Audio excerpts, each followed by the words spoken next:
Earthquakes and volcanic activity have become regular in the news, and there is a reason. While most take Earth's surface for granted, danger lies within its thin and fragile crust. Throughout history, God has used earthquakes to serve His purpose. The Bible prophesies that the greatest period of earthquake activity in history lies just ahead. In fact, earthquakes and volcanoes will soon affect the security and stability of the whole world, including your life. We begin with breaking news overnight. A devastating and deadly earthquake in Nepal. The quake was a magnitude 7.9. Some of the worst damage was in Kathmandu, the capital.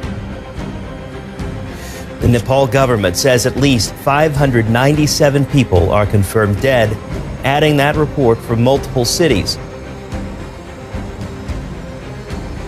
Down in Chile, the government warning people to be prepared for an even more aggressive eruption. After being dormant for some 40 years, the volcano has blown its top twice in just the past couple of days. Than they thought. University of Utah researchers detected a vast pool of magma deep beneath the park, enough to fill the Grand Canyon 11 times over. All along the base, now it's covered into clouds. We had quite a few big avalanches coming down of those phases. From here, we had quite a bit of rockfall.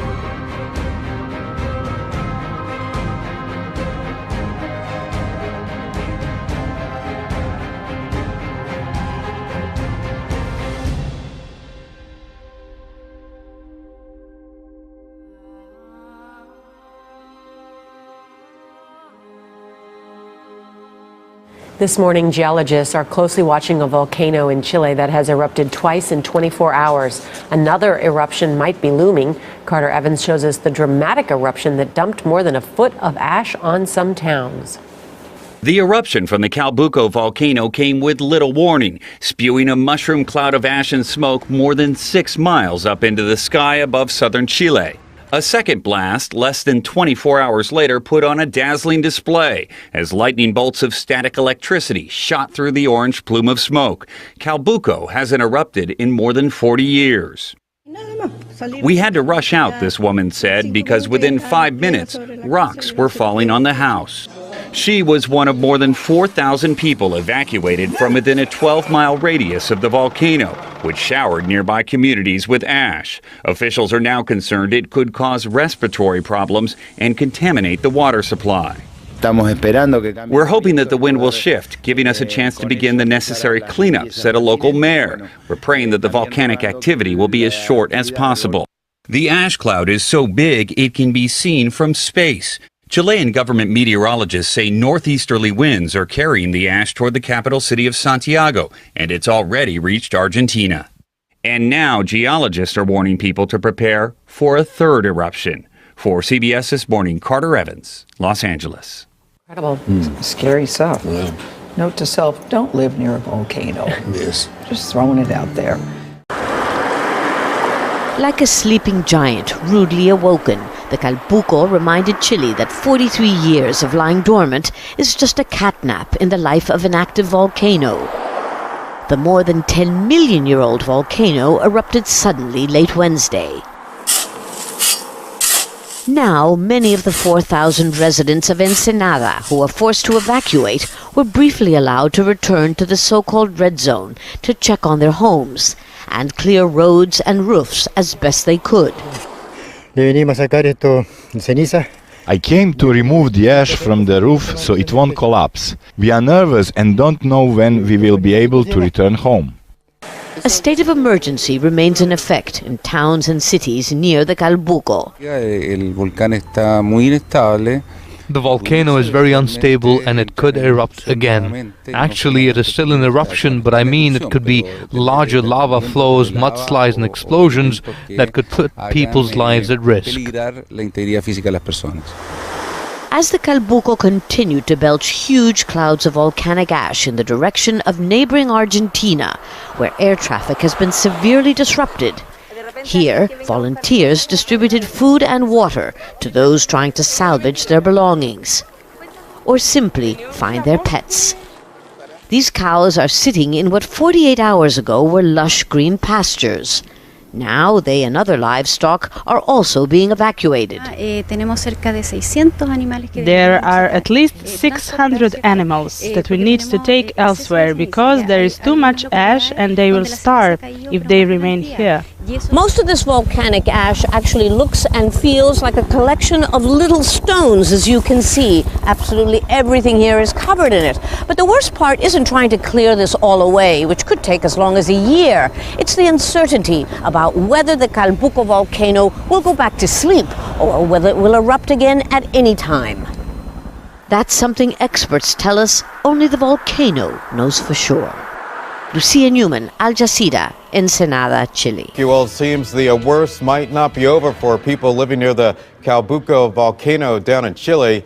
The government warning people to be prepared for an even more aggressive eruption. After being dormant for some 40 years, the volcano has blown its top twice in just the past couple of days. More than 4,000 people in that area had to be evacuated following that first eruption. That erupting volcano in southern Chile has forced thousands of people from their homes and could contaminate water for miles around.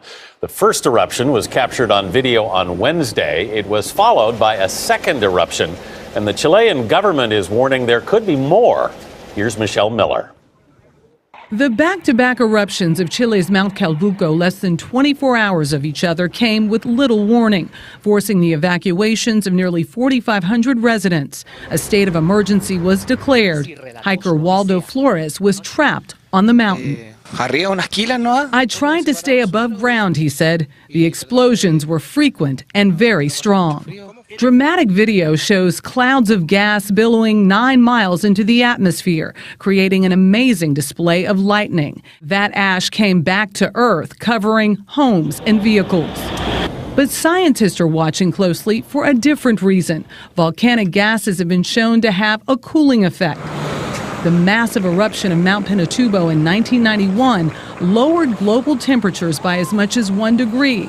But they say even smaller eruptions like this one in Chile can also make a difference. It's like a mirror. Allegra Legrand is a climate expert with NASA. Once these gases make it to the stratosphere, they're converted into particles that literally reflect the sunlight and prevent the sunlight from coming into the Earth's surface and warming it up. This is a small component of why we're not as warm today as the climate models predicted we would be 7 years ago. There are now concerns about a third eruption, and overnight residents in the capital city of Santiago, some 600 miles away, already experienced a shower of volcanic ash. For CBS This Morning Saturday, Michelle Miller, New York.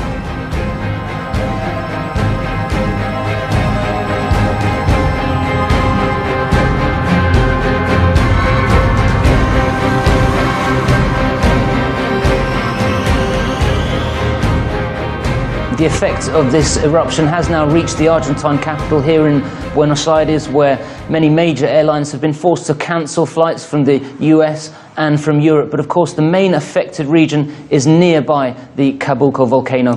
Thousands have now been evacuated from the region, and the effect of this ash falling is not just there in the local community, but also here in Argentina. So much so that a member of the CONICET, the Argentine Scientific Investigative Council, has called Argentina an ashtray. What this eruption means at the moment, of course, is evacuation and fear, though, of course, what the full effects of this would be, because in 2011 a much more serious eruption took place, which led to millions of dollars of losses for airline companies, but also major disruption for local communities in terms of schools, in terms of activity going on there. For now, the Chilean activities maintain there is a red alert, and they're expecting more activity from the Calbuco volcano in the coming weeks. Airlines then have been cancelling their flights. And what we're also seeing is that perhaps even this Sunday there could be local political activity interrupted, because in Neuquén, the most affected region in Argentina, there are primaries scheduled for this Sunday. So Chile's still very much on red alert. So is Argentina, as people are waiting to see quite the extent of this latest eruption from Chile.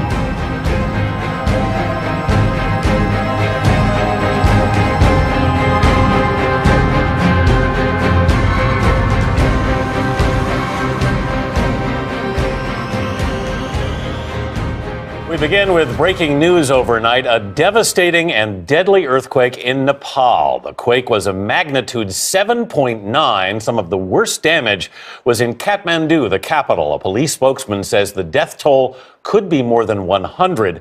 Charlie D'Agata is following developments from our London bureau. Charlie, good morning. Good morning. It's been tough to get a handle on the death toll at this point, most likely in the hundreds, according to a Nepalese diplomat. People search for survivors caught beneath the rubble of the historic Dharahara Tower. Witnesses describe scenes of panic and mayhem as people scrambled onto the streets. The quake toppled temples that stood for centuries and tore open roads. Now, we've seen some of these harrowing pictures of some of the injured, a lot of them children. It is the worst quake to hit Nepal in more than 80 years and even triggered an avalanche on Mount Everest that swept onto a base camp, killing 8 people and injuring dozens more. Vanita? I got it. A Southwest flight. Charlie D'Agata in our London bureau this morning. Thank you, Charlie. A powerful 7.8 magnitude earthquake has hit Nepal near the capital city of Kathmandu. The Nepal government says at least 597 people are confirmed dead, adding that report from multiple cities. More than 150 people have been reported killed in Kathmandu alone. Many of these older buildings, as you see in the video here, many of the buildings, I should say, have collapsed, and there are reports of people trapped in the rubble. The tourism ministry says several people were killed in an avalanche that buried part of the base camp at Mount Everest. I spoke with CNN journalist Manish Shrestha in Kathmandu just a short time ago. Here's what he had to say about that situation. I just talked to the spokesman of the Ministry of Home Affairs, and he tells me that there are so far more than 150 people have died in Kathmandu. And the figure is expected to go up.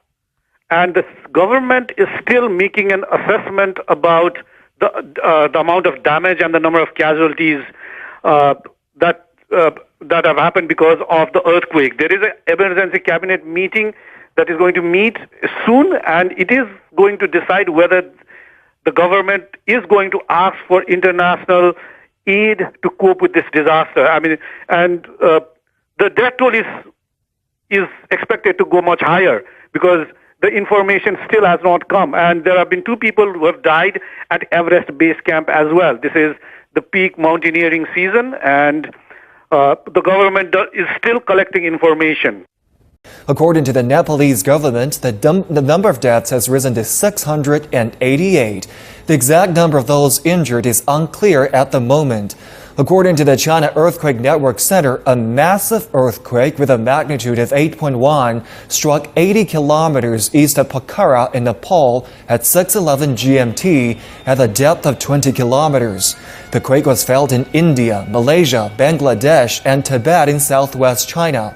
30 minutes after the first quake, a magnitude 7 quake struck Nepal again at a depth of 30 kilometers. Aftershocks are continuing in the region. The U.S. Geological Survey put the magnitude of the first quake at 7.9 with a depth of 15 kilometers.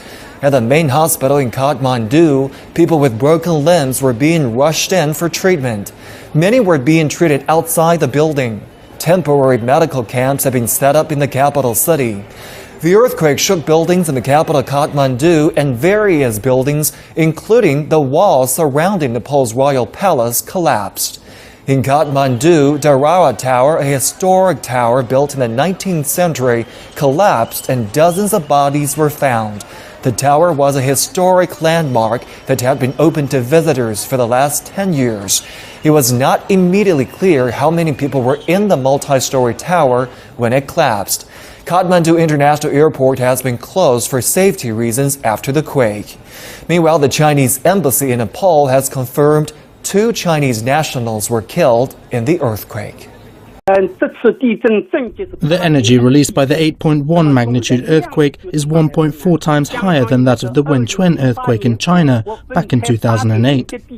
If the quake hit areas heavily populated, we can expect huge damage to people's lives and properties. The epicenter is quite close to China's border area in Tibet, so I think some places, including Kashgar, may also be affected.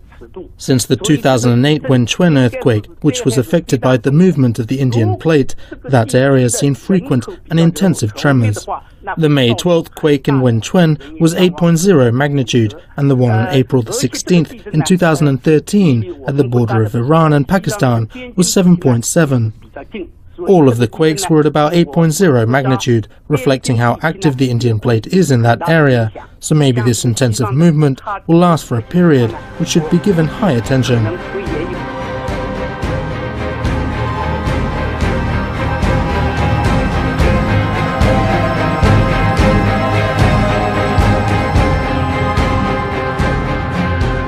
Ravi, stick with me for just a moment. You referenced Mount Everest. I have a report from a man who was there at the time of the earthquake. Roll that tape. Hello guys, this is Arjun from Advanced Base Camp of Makalu. We've had a lot of disturbance here due to the earthquake which was reported in Nepal. All along the base, now it's covered into clouds. We had quite a few big avalanches coming down of those phases. From here we had quite a bit of rockfall. Most of our team is okay. We're doing well. Some of our team members just moved up today towards Camp 1 and Camp 2. We still do not have any report from them.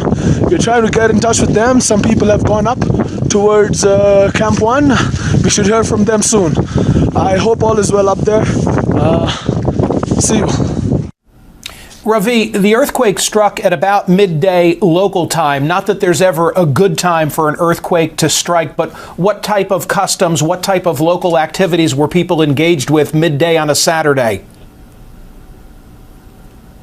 Well, as with any other city, to speak of Kathmandu, first of all, tourism is a major part of industry in Nepal and, of course, in Kathmandu. So, on a typical Saturday, you would imagine many tourists in town. You would imagine the schools may be closed. You would imagine that, people may be going about their Saturdays, sitting at cafes, sitting at restaurants. Some of them may be working. The earthquake struck around about 11:40 a.m., so, obviously good daylight at least. But, many hours on, what they're going to face now and with rain, the struggle they're going to face is trying to rescue people who may be trapped. So as you say, there is no good time, but, the fact that it took place at midday, means that we have video, we have images, we've heard from people there, so, the people of Nepal right now need any advantage they can get, I guess.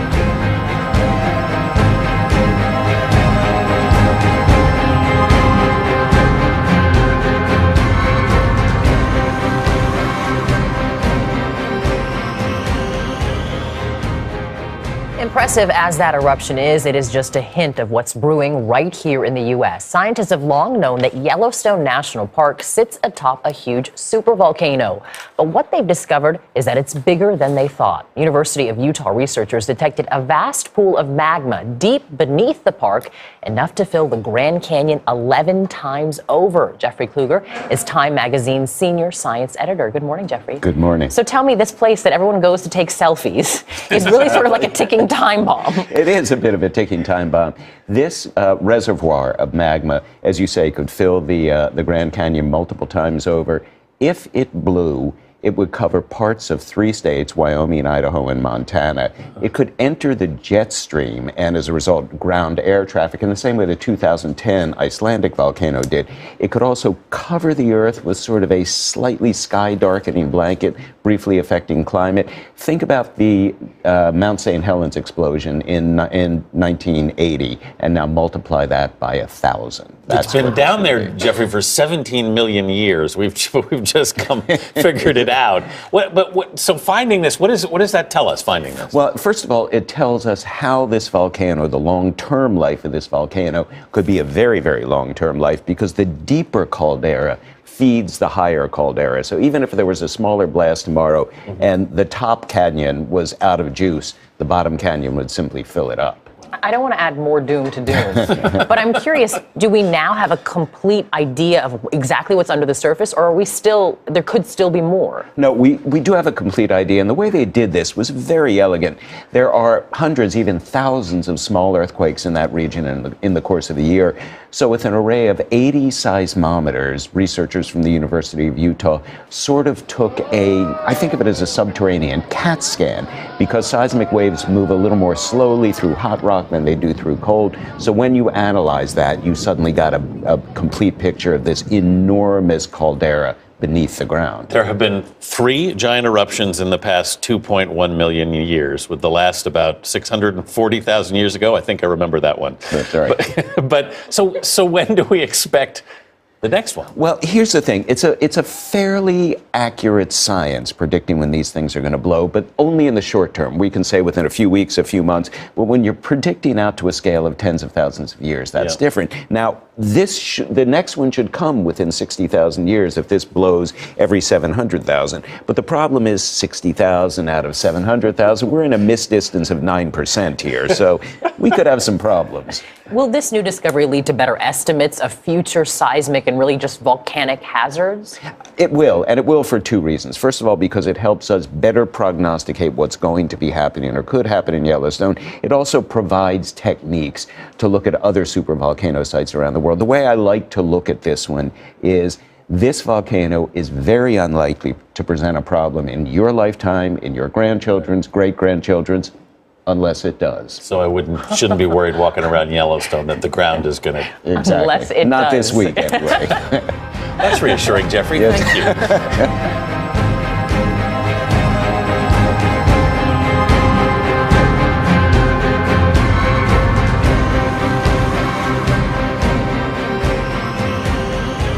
Well, visitors to the Hawaii Volcanoes National Park are being treated to an extraordinary performance courtesy of Madame Pele, and her timing impeccable, rising to the occasion, quite literally, during National Parks Week.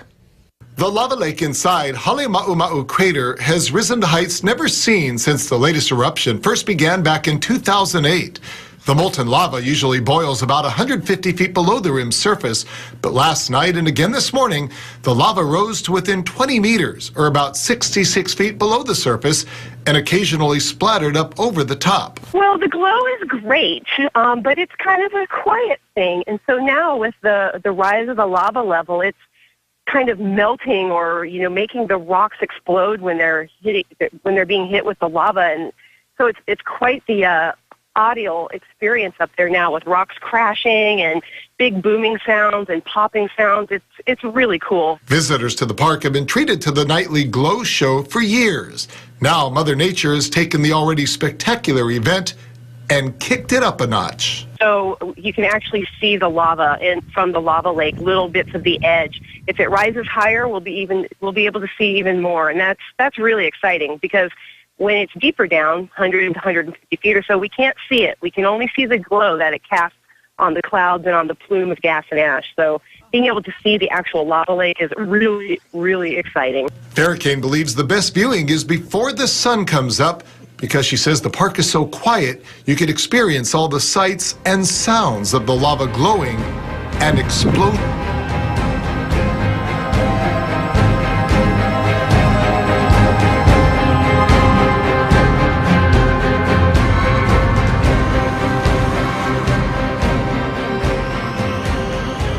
Severe weather is affecting millions of people in the plains and the south. Funnel clouds were captured on camera when tornadoes rolled through Wichita, Kansas on Friday. There were no reports of damage or injuries. The violent system also produced large hail. Also on Friday, a tornado was spotted south of Fort Worth, Texas. Some damage was reported. Drivers were forced to seek shelter from the wind, and more rough weather is expected today from Texas to the Carolinas. Let's get more on that from meteorologist Ed Curran at our Chicago station, WBBM. Ed, good morning. Good morning, Anthony. And we see that rough weather continuing to move to the east. We already saw tornado warnings up in parts of Alabama and the Florida Panhandle this morning. And we have a risk for a slight risk, the yellow area that goes all the way from central Illinois all the way down to the southeast for South Carolina and for Georgia, Alabama. That's for today. The orange area, an enhanced risk, a better risk for severe weather. That takes in southern Illinois, southern Indiana, Kentucky, Tennessee as well, from St. Louis to Louisville to Nashville. In this area, 6 million people live. We have to pay attention to the weather today with an enhanced risk of severe. Now, that means you could have damaging wind, very large hail, and the possibility for a couple of tornadoes as well. It is a good day to stay in touch with the weather. Anthony? Meteorologist Ed Curran at our Chicago station, WBBM-TV. Thanks, Ed.